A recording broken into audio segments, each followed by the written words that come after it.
男朋友身边多了一个和我长得很像的姑娘。欢迎会上，我不小心把红酒洒在了那姑娘的晚礼服上，她就瞬间开始哭哭啼啼个不停。平时温和有礼的季礼第一次对我发了脾气：温软，你能不能别无理取闹？我抬手一巴掌扇了回去，说我无理取闹，好大的一张脸！亲情长相守，真情在人间。大家好，我是秋兰，欢迎观看《真情人间》。我因为工作的原因，在国外待了2年的时间。回江州的第一天，闺蜜发小特意为我举办了一个欢迎会。参加欢迎会的大多都是我们这个圈子里的人。2年不见，除了和我玩的关系比较好的那几个人，其他人都显得异常安静。我的欢迎会，他们都在低头喝酒，没有一个人和我聊天。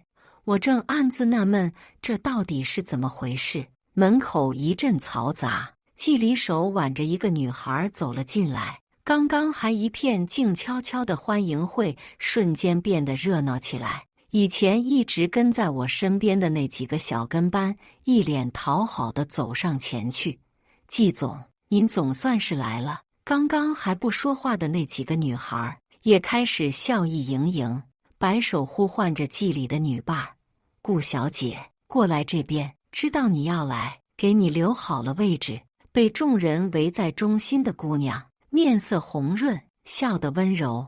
站在她身后的季礼也嘴角上扬，目光宠溺地看着眼前这一幕，眼里化不开的温柔。闺蜜许小小看热闹不嫌事大，一脸兴奋地走到我身边，凑在我耳边低声说道：软软，看到没？替身文学这一出玩的那叫一个溜哇！你再迟点回来，人家孩子都快生了。从小到大，许小小都是我玩的最好的朋友，虽然有时候也难免打架，但没多久就又会和好。因为她和我一样，从来都是有仇当场报。也是因为有她通风报信，我才知道，在我出国工作的这2年时间里，季礼身边出现了一个长得很像的女孩，年龄只比我小了1岁，目前在季礼的公司担任生活助理。不早不晚，她出现在季礼身边的那段时间，正好是我出国工作的时候。刚开始只是模仿我的穿衣风格，后来连妆容都很像，直到本来5分像的脸蛋，远远看去就像双胞胎一样。刚开始，我的那些朋友都笑话她东施效颦，就连季礼也不放在心上。直到后来，慢慢的，他们发现顾真真和我的性格完全不一样。她性格温和开朗，温柔体贴，不像我，做事风风火火，言辞犀利。时间久了，那些和我关系一般的发小自然都站在了她那边，就连一直跟着我的那几个小跟班也转变了态度，主动围着她转。最后的最后，我的男朋友季礼对她的态度也从刚开始的不以为意，变成现在这种呵护备至的体贴模样。经常挂在嘴边的一句话就是：真真，你就是你，不用模仿任何女人，我会一直像现在这样陪在你身边，保护你。许小小是一个情绪感染力很强的女孩子，她说的这些故事情节都很有画面感，就像我一直没有离开过江州，亲眼见证过这些一样。我似笑非笑地看了一眼对面坐着的女孩，转头问了许小小一句：你说我们2个很像？听到这句话的顾真真像受到惊讶的小兔子一样，一直努力试图躲进季礼的怀里，回避我的视线。我嗤笑：哪里像？眼瞎吧。今天我穿着一身灰色套装，主打的商务休闲风。对面的顾真真也穿着一身灰色套装，我脖子上戴着一条国外小众设计师品牌的项链，她也一样。我承认，从审美的角度来说，她确实也算一个美女。可不管她打扮的和我再像，妆容再相似，从他的眼神中，我依旧看不到半点相同。因为我刚才说的这句话，现场一度安静，气氛弥漫着一阵尴尬。坐在一旁围观这一幕的人，脸上的表情出奇一致的凝重复杂。顾真真率先开口，摆出一副可怜卖惨的模样。温小姐气质脱俗，我一个小小的助理，怎么敢和温小姐相提并论？她这么一来，所有人转向我的目光都透露着一股浓浓的不满，就连我的亲表弟都站在顾真真那边，脸色不悦地皱起了眉头。表姐，每个人的外表都是天生的，无法改变，也改变不了。和你像不像，大家都有目共睹。你为难他一个小助理干嘛？什么时候才能改掉因为自己心情不好迁怒别人的坏毛病？好一句坏毛病！我挑了挑眉，似笑非笑地盯着眼前的表弟。科技那么发达，谁和你说的外貌天生的没法改变？今天就让你姐我给你上一课，你好好看看她的鼻子是不是很别扭，还有笑起来的表情，不觉得太僵硬吗？声音停顿了一下，又接着说道：至于你说的坏毛病，我承认，毕竟我这个人从小见多了美好的事物，偶尔见几个像你这样眼瞎心盲的丑东西，的确容易影响心情。表弟你的半天，最后还是想不到什么话来回对我，只能闭上了嘴巴。周围围观的这一群女人看不过去，开始帮着他说话。温软软在国外待了2年，怎么脾气还是这么暴躁？不是说法国都是优雅的绅士吗？怎么他就一点风度都没学到？以前只觉得顾小姐和温软软长得像，现在一看，气势凌人的温软软怎么能和顾小姐相提并论？也对，温软软浑身上下除了那张脸长得好看，也实在想不到其他的优点。这可是当着我的面说我的坏话，一点都不避着呀。2年没见，谁给他们的错觉，觉得我是个善良大度的人？顾真真吗？我笑了笑，目光扫视在座的众人一圈，索性贴脸开大。长这么大，没有人叫过你们，当着别人的面说人坏话，容易挨打，一个个的，真当我脾气好不成？我只是出国工作了2年，又不是去寺庙修身养性的2年。谁给他们的自信认为我现在不会和他们一般见识？真是天大的一个笑话。从小到大，毫不夸张地说，我算是整个军区大院里脾气最大的小孩。我妈一直教我，女孩子性格要温柔点，风风火火的不讨人喜欢。可我却觉得，脾气这个东西是老天爷给的，我们要懂得珍惜。我又不是狂犬病患者，见人就咬，只有碰到那些不讲理先招惹我的人，才会反击回去。大家都是第一次做人，凭什么我要让着他们？与其忍气吞声消耗自己，不如直接让别人受气。所以我从来不会让自己受委屈。眼看着被我扯下面具，露出真面目的那一群假惺惺的朋友，我对这场欢迎会真的再也提不起任何兴趣，索性直接看向一边凑热闹的许小小。说好的欢迎会，请了这么一群坏人心情的东西，以后再有他们出现的场合，记得不要叫我，我怕我忍不住动手打人，不想再留在这里。起身直接向外面走去。路过顾真真身边的时候，只见她手里的酒杯突然松了手，红酒洒在了纯白的晚礼服上，鲜红的刺眼。下一秒，整个场所响起季里气急败坏的声音：温软，你到底在无理取闹什么？你知不知道，这件礼服是真真她好不容易借到的，她和你不一样，她花的每一分钱都是辛辛苦苦挣来的。你对我有意见，明说就赶了，干嘛还要为难她？严格来说，我和季礼也算青梅竹马一起长大的朋友。别看他平时总是摆出一副平易近人的模样，但是能真正走进他心里的人没几个。认识这么多年，我还是第一次见他为了维护一个女孩这么生气的模样。站在我对面的他，此时气势汹汹，眼底阴沉温软。大家看在你出国工作2年的份上，所以特意给你办了这个欢迎会。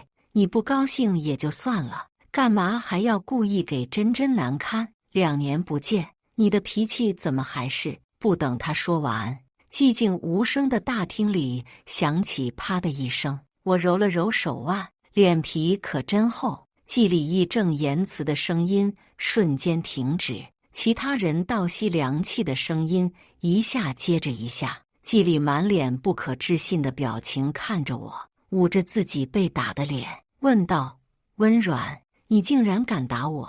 我挑了挑眉，打了就是打了，难道还要挑日子不成？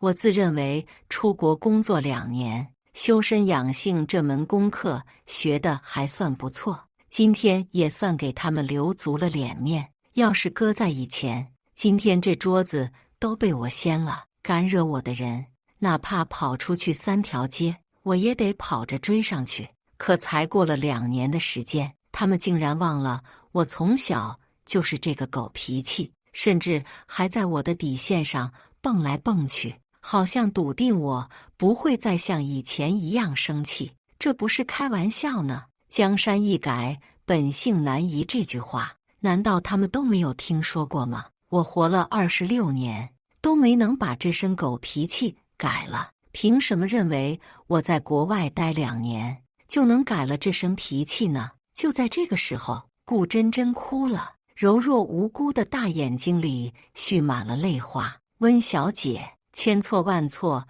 都是我的错，我不知道您不喜欢我出现在您面前，有事儿您冲着我来，别和季总生气。鼻尖通红，楚楚可怜。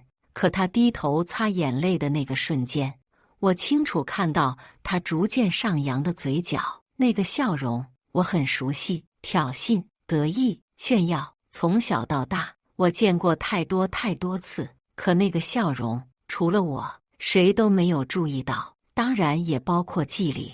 此刻他眼里的阴沉浓墨如黑，像是第一次认识我的模样，咬牙切齿地说了一句：“温软，你很好。”就连表弟也站在顾真真那边，扬言要回家告诉老爷子，想要借着老爷子惩罚我，想法也太天真了一些。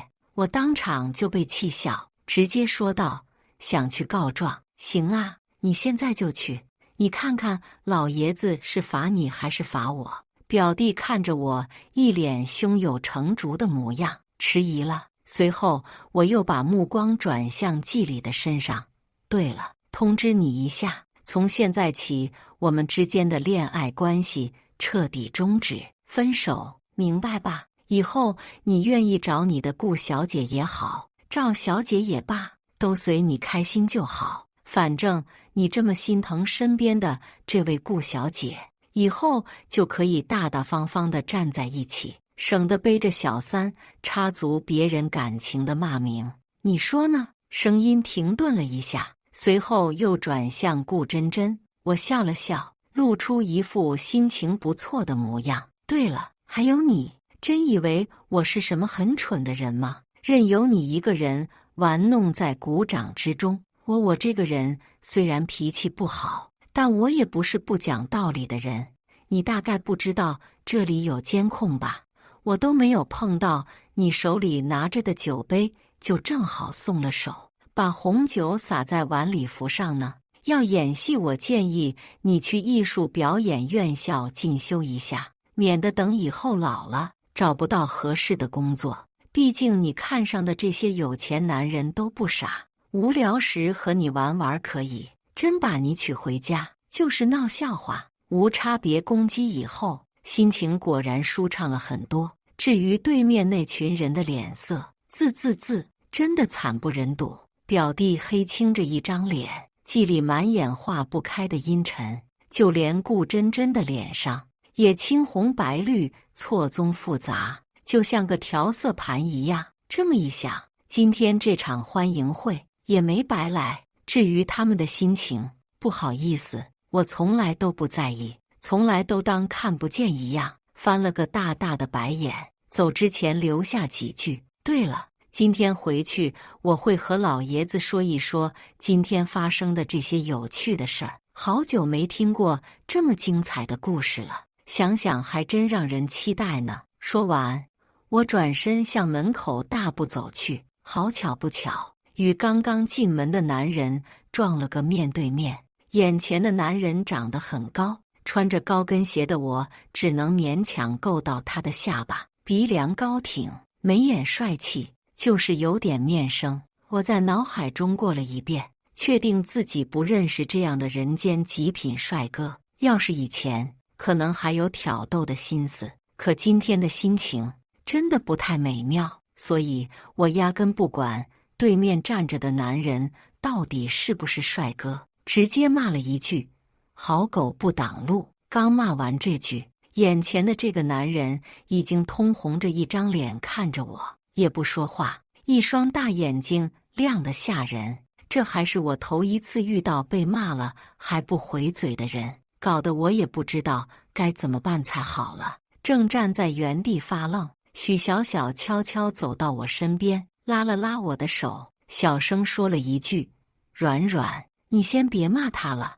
看他的样子好像被你骂得挺爽。听到这话，我当时就愣住了，世界上真有这样的傻子，被别人骂还能被骂爽，这是什么受虐狂？但目光落在眼前这人的脸上，好像确实像许小小说的那样，他给我的感觉很熟悉，好像在哪儿见过一样。不等我多想，对面的男人已经开口：温软，好久不见，我是陈燕，你还记得我吗？原来是他，10几年没见，他还是一如既往的一本正经，声音洪亮，只不过动作却有些急躁，着急忙慌的模样，好像身后有人在追一样。胡乱把手里拿着的礼盒放在我怀中，转身就大步离开。与其说走，都快赶上别人小跑的速度。直到坐上家里的家长林肯，我才想起来问许小小：陈彦泰今天怎么会来？他不是一直待在国外吗？许小小也一脸懵地挠了挠头：我记得我没邀请过他呀，不过听说他好像升职了，总之很厉害。看着他一脸疑惑的模样，我忍不住问了一句：你连自己到底邀请了谁你都不知道？许小小一脸天真：我知道那些干什么？跟我又没关系。目光焦急的瞬间，我突然觉得许小小有些心虚。虽然我没有证据，他开始找借口转移话题，盯着陈燕送给我的礼盒，脸上挂着讨好的笑。你不拆开盒子看看，他到底送给你的是什么礼物吗？说完这句话，就开始帮我拆礼盒包装。打开礼盒的瞬间，许小小忍不住哇哦出声，目光落在盒子里放着的礼物上。我勾了勾嘴角，是一台相机。陈燕这人还蛮有意思的，许多年不见，还特意送我礼物。看着镜头价值不菲的样子，我满意的点了点头。这礼物送的不错，最起码我还挺喜欢的。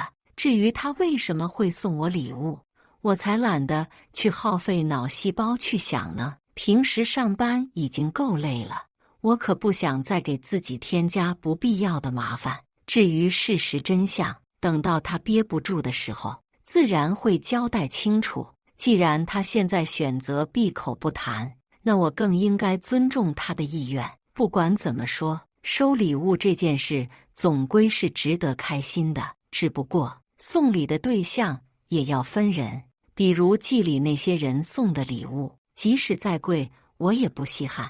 打着欢迎会的名义，暗地里奚落嘲讽你的人，从来都不值得深交。反观许小小和陈燕，他们送的礼物，即使不值钱，我也喜欢，因为这和价值没关系，和心意有关系，能被人放在心上的这种感觉很好。这场欢迎会虽然闹得不太愉快，但因为陈燕送的这台照相机，心情还不算太差。第二天一早，因为不上班，我直接一觉睡到了中午。起床简单收拾了一下，就回到了老宅。笑话，孩子在外面受了委屈，肯定要回家找大人告状。看着笑容满面的老爷子，我直接把昨天在欢迎会上说我不好的那些人一个一个揪了出来。爷爷，昨天祭礼那玩意儿，当着所有人的面骂我无理取闹，还有田家的女儿说我脾气大，除了长得好看没有一个优点。对了，还有萧冉那个叛徒，他竟然帮着别人说我的坏话，我可是他姐姐呀。爷爷虽然年过70，但平时比较注意保养，面色红润，中气十足。听我说完，就给萧冉打去了电话，让他麻溜地滚过来。我去花园里陪着奶奶浇花，再回到书房的时候，萧冉已经被罚站到了墙边上，头上还顶着一本书。看见我进来的时候，当场就咬牙切齿地骂道：“温软，你这个背后告状的小人，我就知道是你。”我笑笑，有本事你过来打我呀！可能是被我一脸得意的表情刺激到，萧冉咬着后槽牙骂道：“你有什么好得意的？要不是爷爷疼你，你算什么？一点都比不上顾真真。她从小到大生活条件那么艰苦，但还是温柔善良，从来不和人发脾气。你干嘛一回国就欺负她？一口一个顾真真，真的没救了，干脆不再看她。”我推开门，直接对着爷爷喊了一句：“爷爷！”萧然这个大傻子，赶紧扔了吧！背后，萧然气得直跳脚，爷爷却笑着骂了我一句：“胡闹！有这么欺负弟弟的吗？他不懂事，你教他就是了。要是把他扔了，以后你受委屈，连个帮你的人都没有。”一边说着，一边把发来道歉信息的邮件展示给我看。除了个别几个，大多数都在为昨天欢迎会上的事情道歉。我笑了笑，把来之前整理好的分公司资料递到了爷爷手中。老爷子看了看我，表情认真地戴上了老花镜，仔细查看着财报，一边看一边骂：“以前看在他们是公司老人的份上，所以很多事情睁一只眼闭一只眼。现在看来，他们真的是养肥了胆，胃口变得越来越大。”我倒了2杯茶，一支递给了爷爷，一支自己喝了起来。还别说，老爷子这里的茶叶就是比其他地方的香。也不知道一会儿回家的时候能不能顺手拿几包。老爷子一看我的表情，额头突突的跳，直接说道：“想也别想，我手里的好茶叶就剩这么点了。你要是还抢，我就打电话让你爸妈从国外回来收拾你。”这天真的没法继续聊下去了。以前怎么就没看出来，爷爷他竟然是这么小气的人？不过也不奇怪，毕竟2年没见了，老小孩，我还是应该多让着他点儿。老爷子一边喝茶一边骂，说什么分公司经营不良，实际上是把钱都转进了他们自己的腰包，还好意思跑到我这里哭穷，明里暗里要股份，不过是胃口太大，吃不撑罢了。真当公司是他们自己家开的，一个个倚老卖老的老东西。这话我真的没法接。我这2年确实曾经路过法国不假，但更多时候是国内的分公司和国外合作的分销商两边跑，整整2年的时间，瘦了10斤都不止。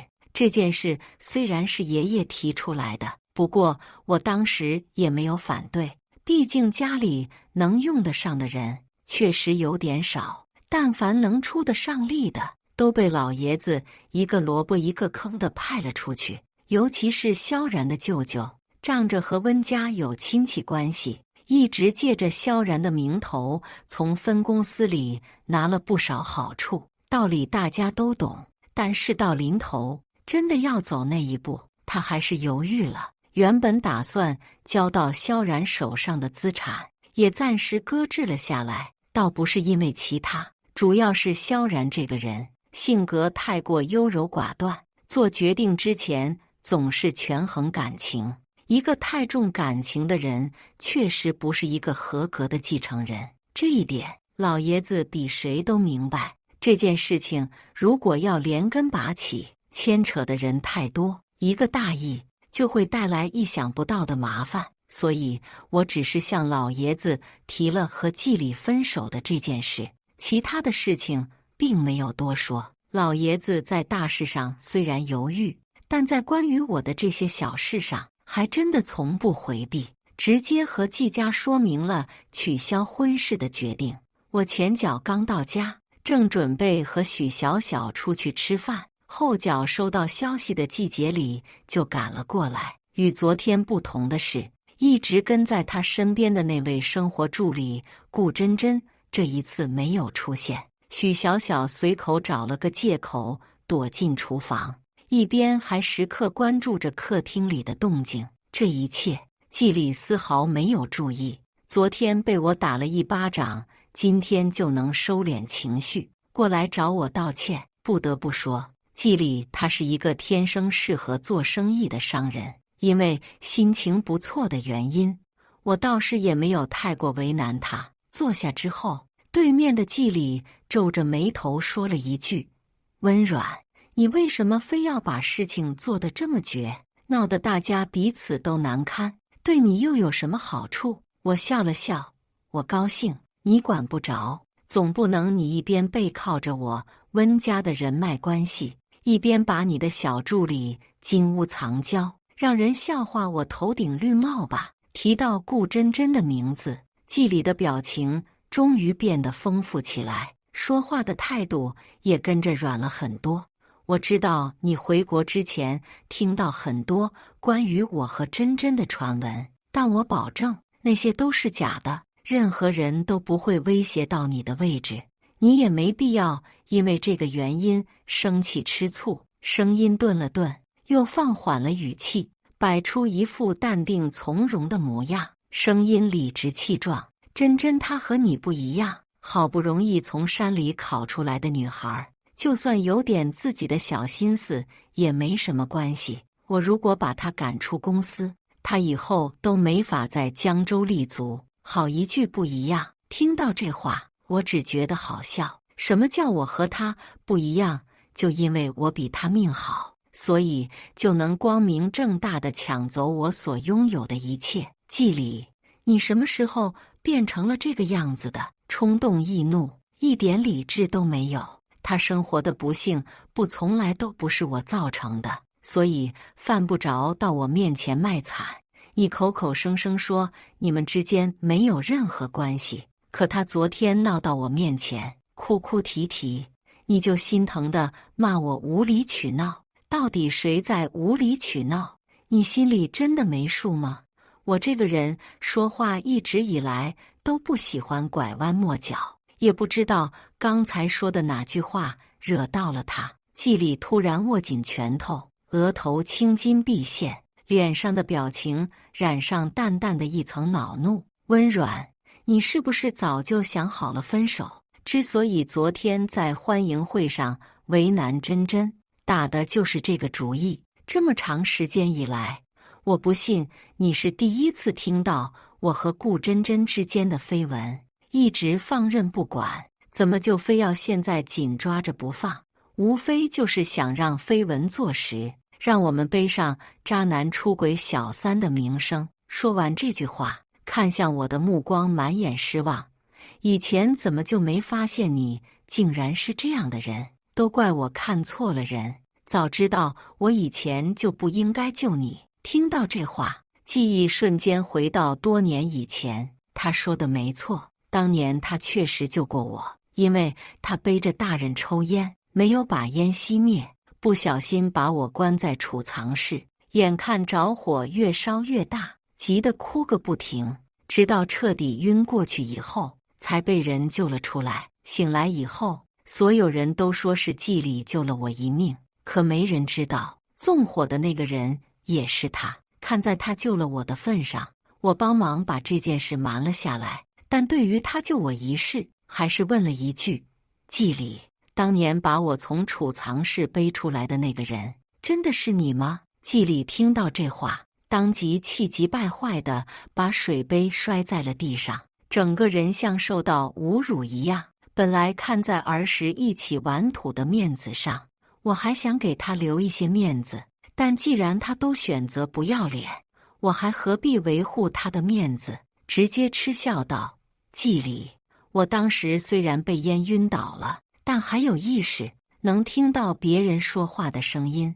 你确定那个人是你吗？如果不是看在小时候你妈经常给我做好吃的份上，我早就揭穿你了。装了这么久，你不累吗？说话的声音很轻，起身站了起来，似笑非笑地看着他脸上的表情。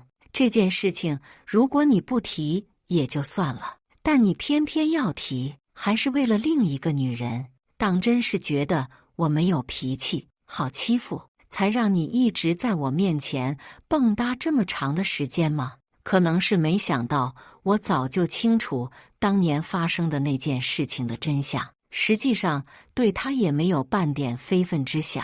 季礼一向骄傲的脸色逐渐惨白，但这远远不更让人绝望的事情还在后面。事情发展到现在这个地步，我也没打算给他留面子。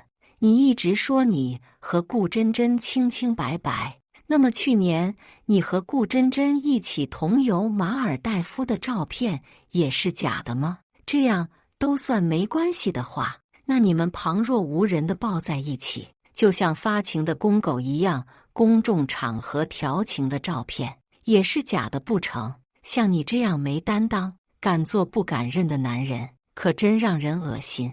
季礼根本没想到我知道的真相会这么多，好不容易放松的双手骤然紧握，最后的最后还是什么都没说。毕竟论嘴皮子功夫，我要说大院第二，没人敢说第一。季礼离开后，许小小紧跟着从厨房里走了出来，手里拿着一大包薯片，一脸好奇地看着我，最后也只问了最好奇的那部分：软软，你老实交代，你是怎么知道他们两个人抱着啃在一起的，还发情的公狗？艾玛，你骂人也太有水平了。不行，让我休息休息。想到这话我就想笑。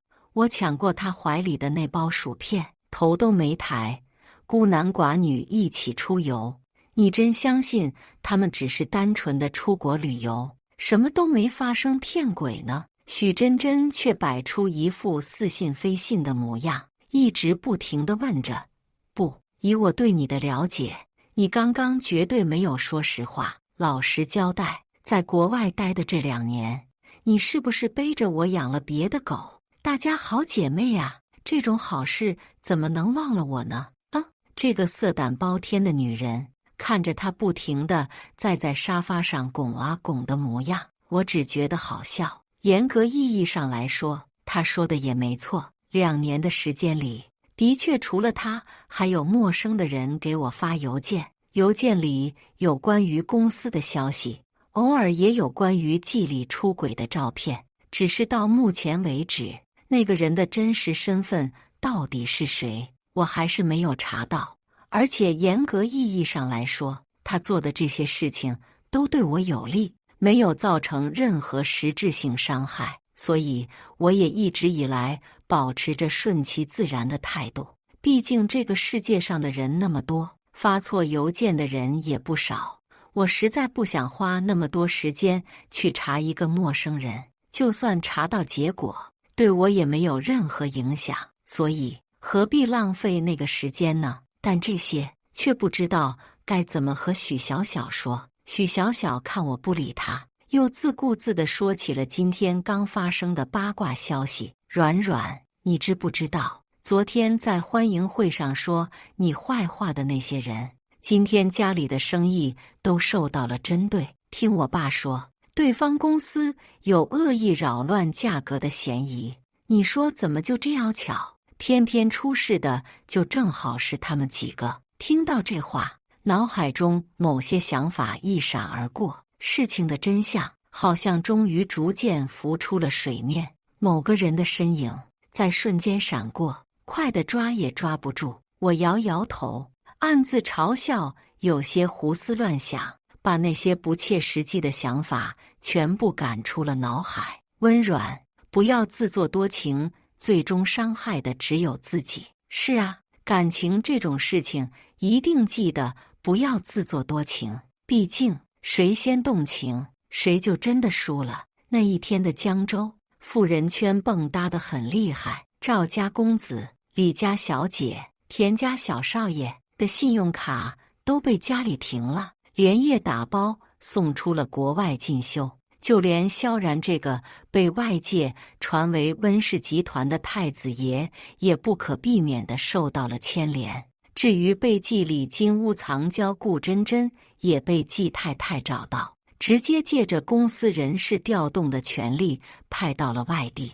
但没过多久，季里又亲自把人接回来，执意要和对方结婚。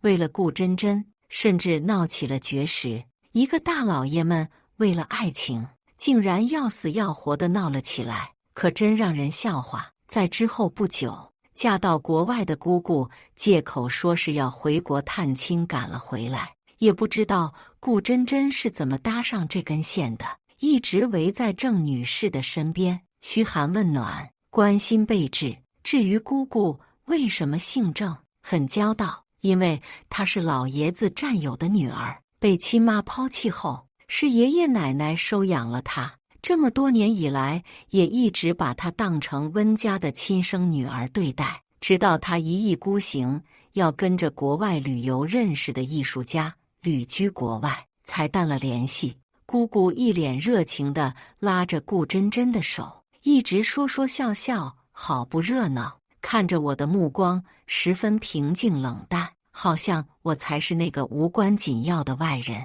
我当然也不在意，毕竟从小到大我都知道这个姑姑对我们怎么样。就在我准备转身离开的时候，郑女士突然问了一句：在国外待了2年，连见到长辈要打招呼的基本礼貌都忘了吗？我笑了笑，十分平静地对了回去：这不是和姑姑你学的吗？嫁到国外，连个电话都记不住给家里打，针锋相对的意思，在场的所有人都能听得出来，只有温家的所有人不以为意。毕竟这么多年以来，每次我和郑女士见面，这一幕都难免上演。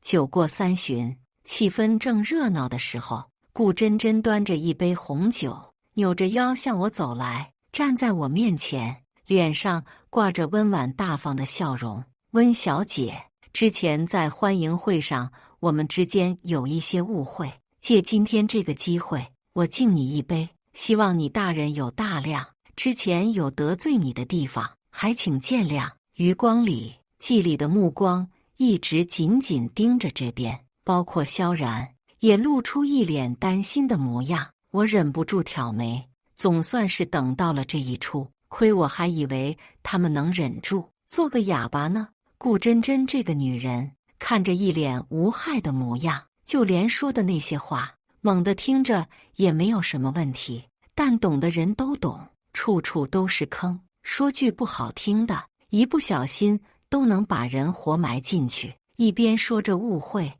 一边又说原谅包涵。这杯酒我要是接过去了，无异于告诉在场的所有人，我之前一直在刻意为难，如果不接，又有眼高于顶的嫌疑。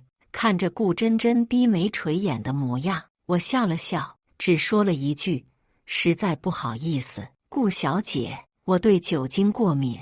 顾真真的表情有些怔愣，目光落在我手中的酒杯上，直接问道：可是你刚刚不是还在喝酒吗？真是一个蠢货，有台阶都不知道下。我扬起酒杯，笑着说了一句：你看错了，这是饮料。明晃晃的拒绝，就差直接说了出来。顾真真转身，一脸委屈地扑进季里的怀里，豆大的泪珠不停滑落，嘴里还小声说着：“温小姐，她还是不肯原谅我们，怎么办？”一向看我不顺眼的郑女士直接站了出来，问都不问，直接给我定了罪，还说我不该仗着温家的权势欺负顾真真一个弱女子。这话说的好像我是24K 的纯爷们一样，只不过这些都没关系，我直接向郑女士一步步靠近，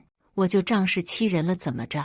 你能拿我怎么办？我要是你，应该先搞清楚自己的身份，不过是被爷爷收养的一个忘恩负义的女儿而已，也好意思对我说三道四？我叫你一声姑姑，是给你面子，我要是不给你这个面子，你又算什么东西？郑女士听到这话，脸上的表情十分复杂，想要找人说委屈，在座的又都是小辈，一个能为她主持公道的人都没有。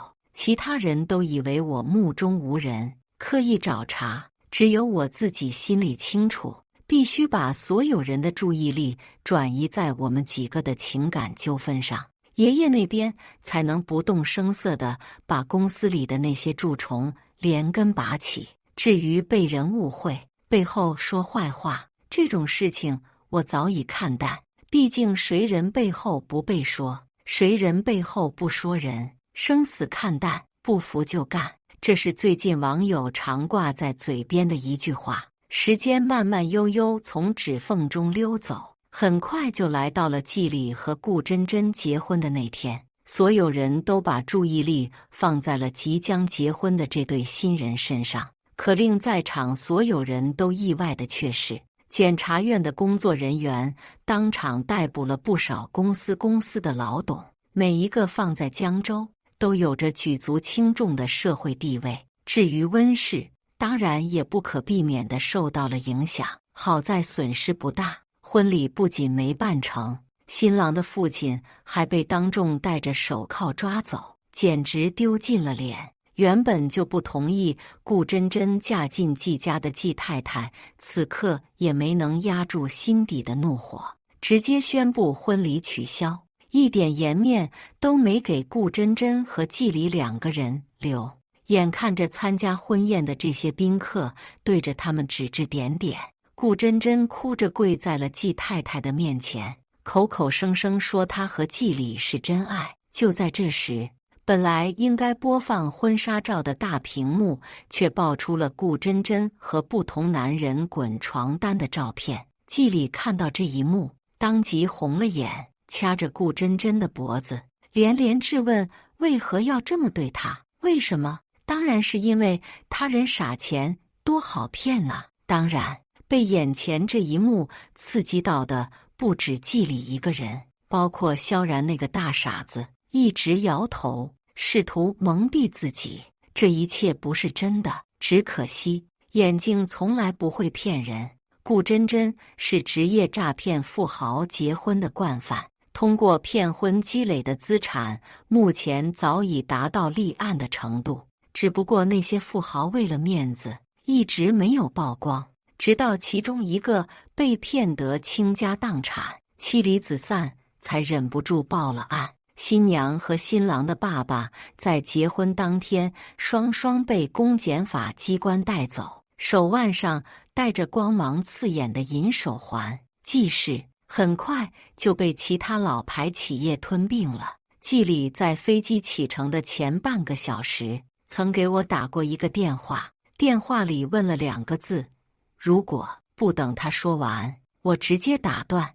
季里，人要向前看，从你和顾真真在一起的那一刻，这个世界上就再也没有如果的可能。挂完电话，我一脸疑惑地看向站在不远处的陈燕。作为一个成年人，我自然明白他的目光中包含的是什么意思。也许未来的某一天，我们的关系会有所改变，但绝不是现在。感谢大家的观看，欢迎大家在下方评论区讨论。如果你喜欢这类故事，记得点击订阅《真情人间》，并分享给更多的人，这会对我帮助很大。再次感谢大家的观看。